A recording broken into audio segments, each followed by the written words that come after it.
It is my current goal to beat the game of Pokemon Yellow every single week in a solo challenge using every single one of the 151 Pokedex entries for this game. And I hope that this week that you brought your Silph Co with you, or at least perhaps a Pokédoll, in which case though you'd have to leave the video.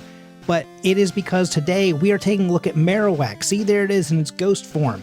I figured that was very much like the main reason that we could do this as a Halloween special, was because it is the original kind of like true haunting, not haunter, the true haunting of Pokemon, right?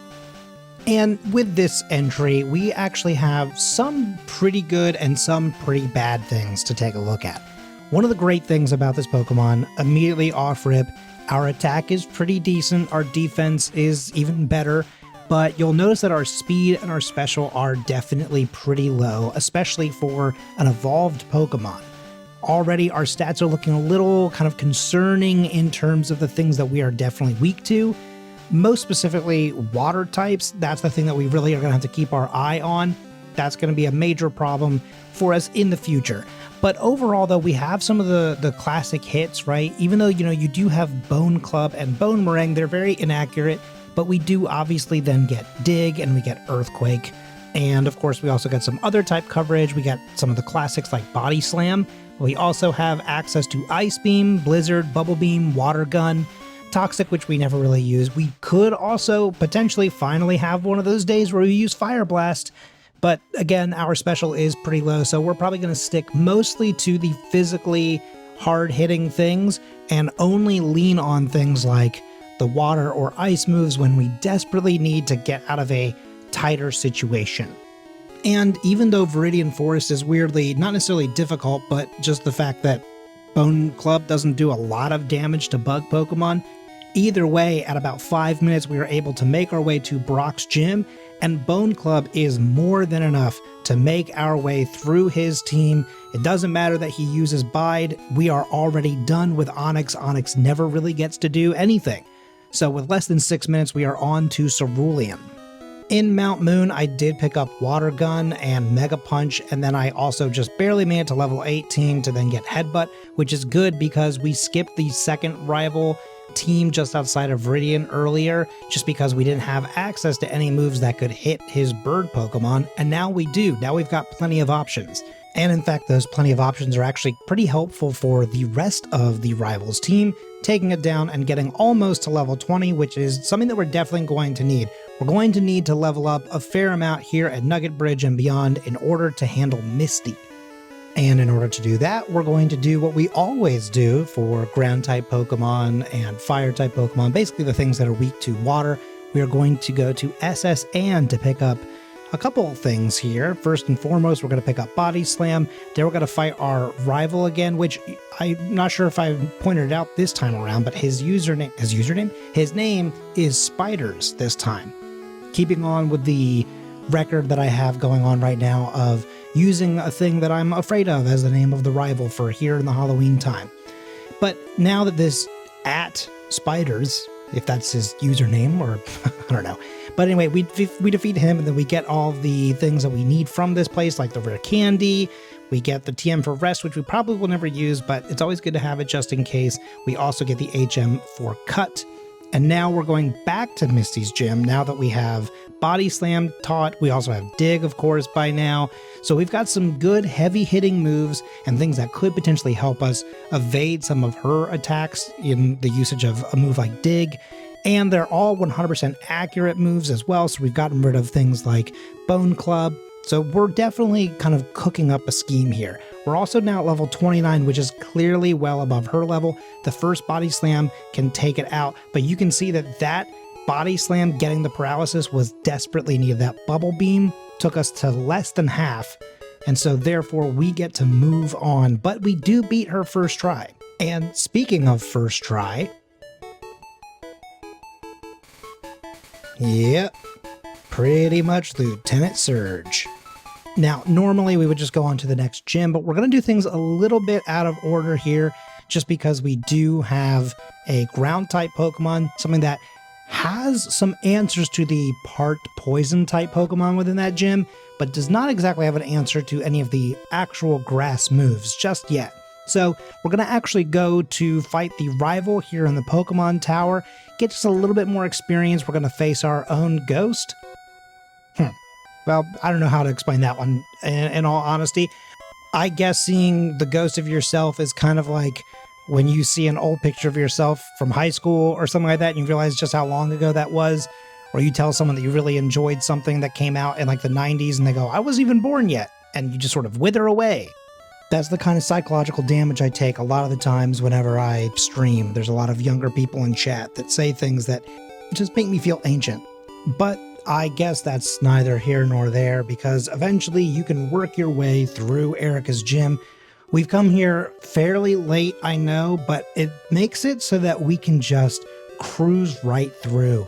You have to remember that like sometimes some of these Pokemon have to take slightly different paths just to make sure that when they do arrive to a place that could give them trouble, they're well adjusted, they've got better moves like Ice Beam, and it means that a trainer like Erica, who could be a huge problem, becomes not a huge problem. Same thing for then when you finally make it to Silph Co. At this point, we're doing pretty well. Now, we're only about 6 levels above the rivals team, but like I said, we've got some pretty strong moves in the pool here. The biggest problem that we face right now is Cloyster. Cloyster is going to be the largest thorn in our side at this point, from this point onwards with the rivals team. That's the only Pokemon that he has, maybe potentially eventually Exeggutor, but Exeggutor doesn't really know any grass moves. The only thing that he can really do is do Leech Seed, but again, that's a problem for much more down the line. At this point here in Silph Co, pretty much everything is either ground or is a psychic type that can be hit very hard because they've got no defense, or better yet, with like Team Rocket Trio there, they've got 3 poison types. Once again, Earthquake also just goes right through him. Then you've got Giovanni, he's going to be a little bit of the same thing. Earthquake for the first Nidorino, then just sort of take care of the Persian Body Slam, should be more than enough. It's probably going to take 2 hits like it did there. Just because it's a little bit more beefy, it can take some hits. Rhyhorn, Ice Beam is pretty crazy for that one. And then Ice Beam or Earthquake will be great for the Nidoqueen.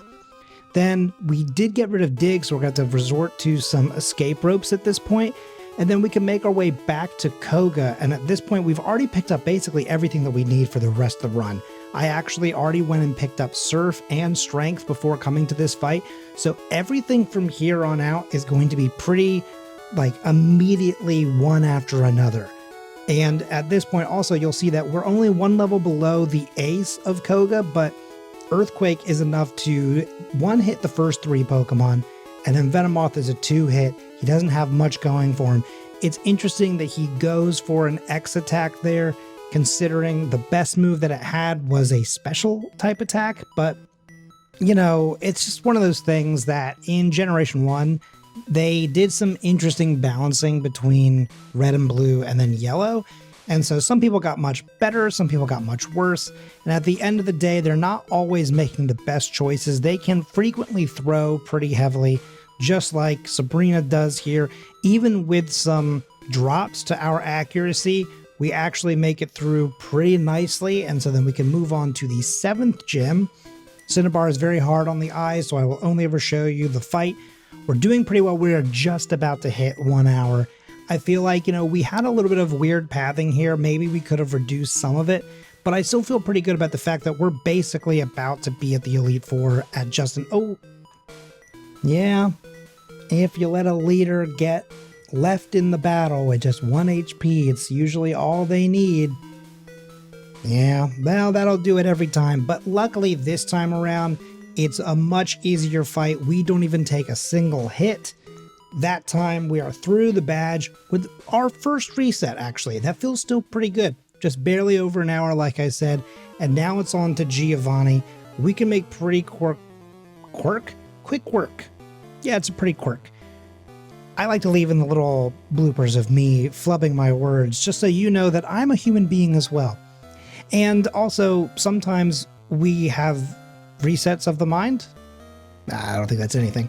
But here against Giovanni, this was a bad thing to see. The fact that we are not going to outspeed the first Pokemon especially, and so therefore we take a lot of extra hits, and there's no way to boost our stats. There's no moves that Marowak has that increases things, but taking the defense debuffs actually makes us stronger, and so therefore we one-shot the last few Pokemon, so we survive on that 55 health. That is pretty good. It's not necessarily the way you expect that one to go, but it's one that you'll take. Speaking of the one that you'll take, you then go up against the rival. Again, not looking too bad right now. The freeze there is pretty lucky, but also not the Pokemon, or the time rather, that we want to see that Pokemon get frozen. We want to see that later on. Either way, we're through the biggest challenge, which is that Cloyster, and that Kadabra gets us so close. It is actually a good thing that this was not Jolteon, because there's no quick attack, and therefore we make it through with 4 health. That's a little closer than I think we'd like to see for our comfort, but I'm sure this will not have any repercussions in the end of the run here. So after making it through Victory Road, we drop off all of our other Pokemon, we heal up, we grab some full restores, and then we use our rare candies. I did not stop at the power plant, so we're just going with the 11 that we pick up in the overworld naturally throughout the rest of the journey, and we're going to use most of them to get us up to level 67 at this point. Now, one of the other things to take of note, and you're going to see it happen here in a few moments, is that because I don't have any moves that change my stats, there's no badge boost glitch happening, I actually could afford to just go ahead and use those last rare candies, which I do there, because I realized there's no point. Right? There's no point in like saving them for later. That's not going to change anything from the future battles. And this is one of the 2 harder fights that we're going to have here at this stage of the game. And as you can see, we only had 1 reset going into this, and we're going to take quite a few here. And it is because we are going up against a water/ice team. I mean, she is an ice trainer, but all but one of these Pokemon is also water type. And one of them also isn't ice at all. But, you know, it is what it is. There's a lot of type coverage, I get it. There's usually the one adjacent Pokemon on every team. But we are still, unfortunately, taking a lot of resets.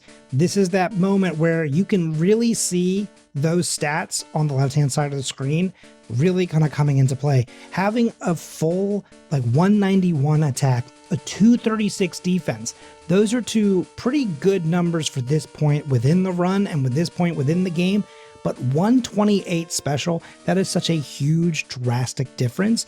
And almost every single move that Lorelei's team is going to use is going to be based around the special stat. So it is no surprise that we barely get through that battle. I could have foreseen quite a few more resets, unfortunately. But either way, we then get to move on to Bruno. Bruno is not difficult at all, and even if he does get an opportunity to hit like he does here, our defense is really carrying us pretty heavily within this fight. So Bruno, as always, is just a quick 1 and out. He's done. We then get to move on to Agatha, who, for a Pokemon like Marowak, should not pose too much of a problem. You see, even though she is a ghost-type trainer, she does have 2 Pokemon that are not ghost types, but you will also recognize that all across the board, all 5 of her Pokemon are also part poison.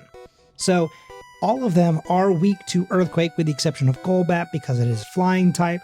You have Ice Beam for that one. Now this is the only problem right here. Immediately we get to the moment. Getting put to sleep. Getting put to sleep is dangerous. It doesn't matter what Pokemon you have. Again, also low special. But you're getting here to this Gengar, and if it puts you to sleep, Dream Eater will just rinse right through any defense, any amount of HP. Pretty devastating attack. But Marowak can make it back pretty easily, right? Like I said, Earthquake just a couple of times will get through everyone, and then this time you get lucky, it misses, you get to one-shot it, and then you move on to Lance. Now, you might notice something there. And sometimes I edit out little bits and pieces just to make things move smoothly, especially specifically at the Elite Four. But there is something that you'll notice there that we moved immediately. Someone forgot to save. And so therefore we are back at Agatha. Okay, like I said, it's no big deal. It's no problem. We have moves like Earthquake and we have Ice Beam. Okay, the paralysis doesn't help. Unfortunately, paralysis can really change the pace of the game, so it's not that big of a deal. Oh, okay. 2 more resets. Okay. All right, well, that's okay.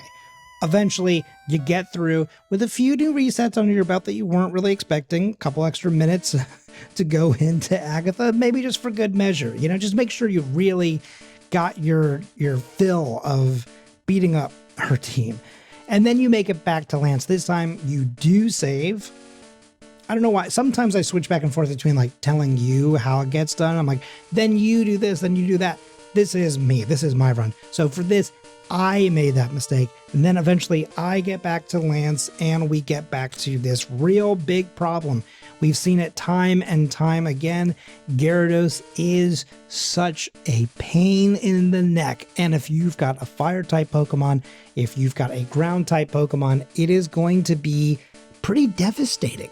It's going to be something that just instantly cuts right through you. That Hydro Pump seemingly never misses when you need it to. I swear the amount of Pokemon, like a water Pokemon, that'll get hit with it, and it just, you know, it misses half the time, you know, but then you go with someone that is, you know, very weak to it, and it's instantly hitting every time. You just kind of hate to see it. There's a brief moment where I thought maybe I've got a different move, maybe I've got Blizzard, but I didn't actually pick it up. So it doesn't really matter. We're just going to have to deal with Ice Beam, and we're going to have to hope that it's going to be good enough. Now, again, it's just like any other run. You'll see that we've really lost a lot of time here.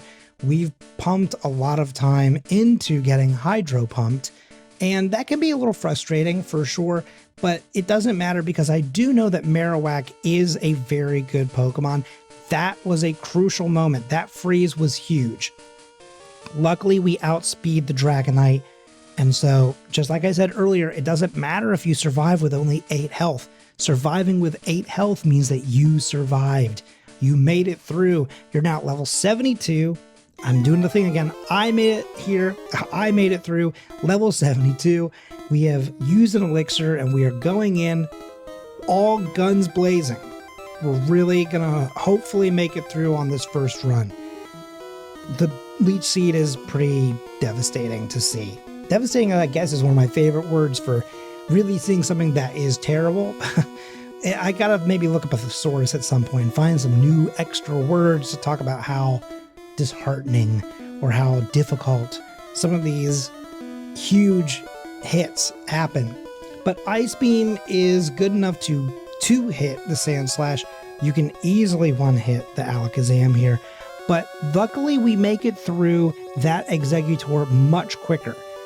The biggest problem is, again, Cloyster. The Exeggutor was not necessarily the thing that I was expecting to give us the most amount of trouble within this one. It was that Cloyster. Getting Leech Seeded is always bad for the Pokemon that can't one-hit everything, and especially if they are weak to anything within that team. It's the little extra chip damage that can really break your trajectory within this fight sequence.